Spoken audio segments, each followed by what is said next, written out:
May isang kwento ng urban legend sa Kabisayaan na kung saan may naghahasik ng lagim na di umano'y pinangalan ng Maria Labo at nagdulot ng takot sa kanilang barangay dahilan para matigil ang mga bata sa kanilang klase.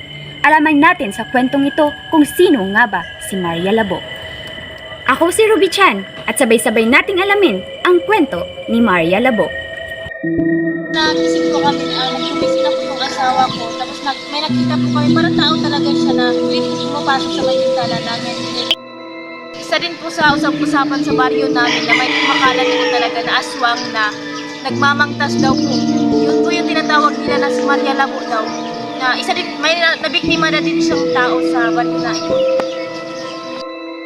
Nagdala lang po kasi ako ng asawa ko. Tapos umiiyak siya. Kaya na rin guys, ang kalas ko sa bintana na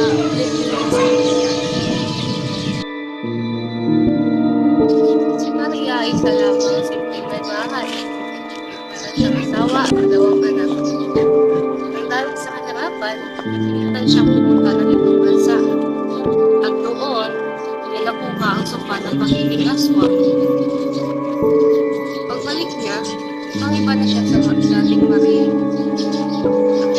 Sabi na dahil ba't siya nagkaroon ng sugat sa mukha dahil sa tinaga-umano siya ng kanyang asawa sa kadahilan na pinatay niya umano ang kanyang anak at inihain pa ito sa kanyang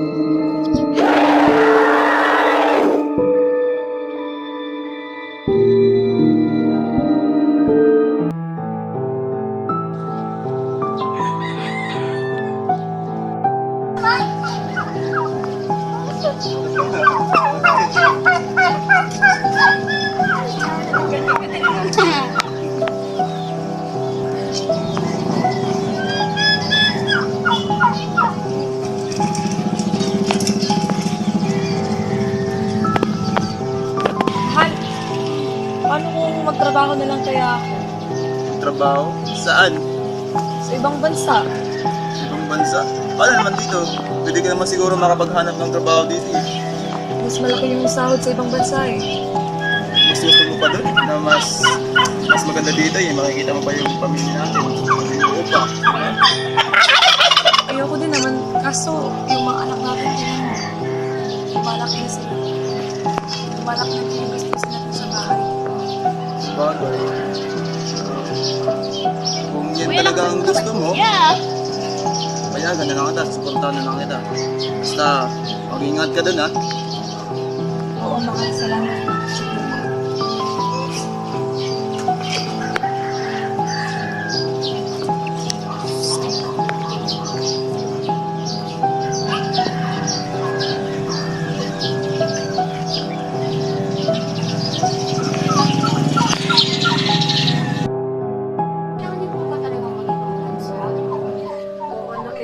Kailangan ko talaga kasi alam mo naman yung buhay natin, mahirap.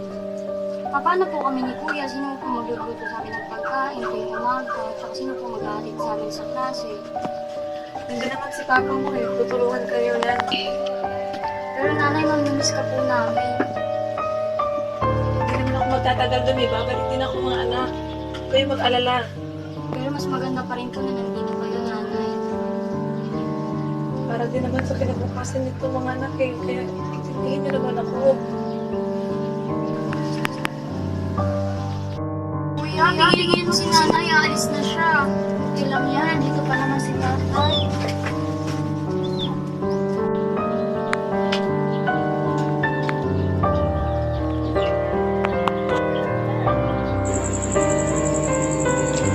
takot mabilis na gumapang hindi lang sa buong Negros kundi maging sa kabisayaan ng probensya. Ano nga ba ang kwento ni Maria Labo? Ito nga ba ay makatotohanan sa likod ng mga kwento-kwento? At alamin natin kung ano nga ba ang totoo.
Kuya, dito na si nanay! Nay, andito pa na, nay!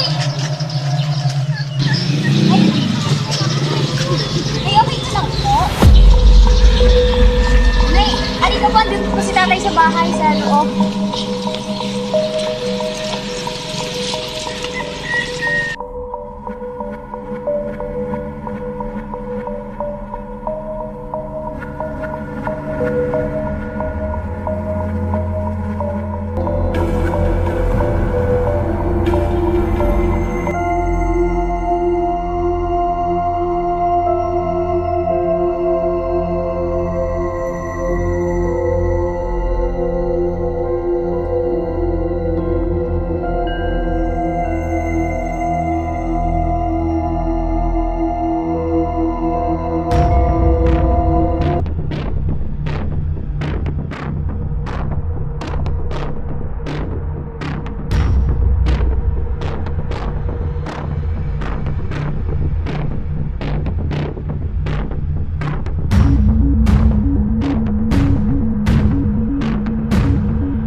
Salandot, Maria. Oh, dumating na pala si Maria. Halika, lapitan natin.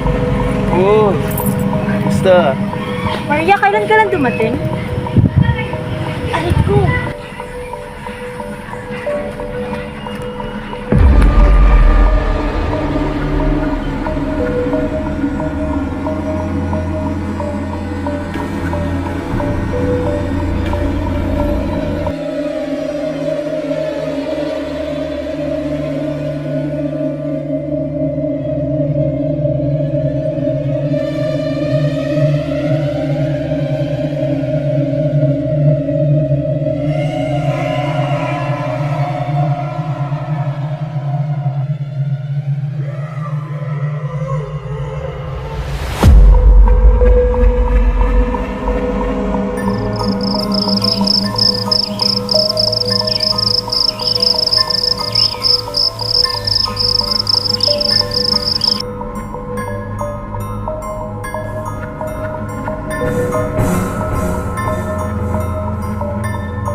Maria, asan ang mga bata?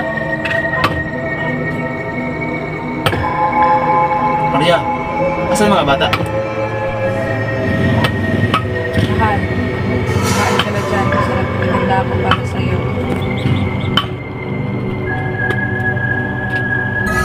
Patayin niya tayo! Oh, asan ang kapatid mo? Pinatay na niya!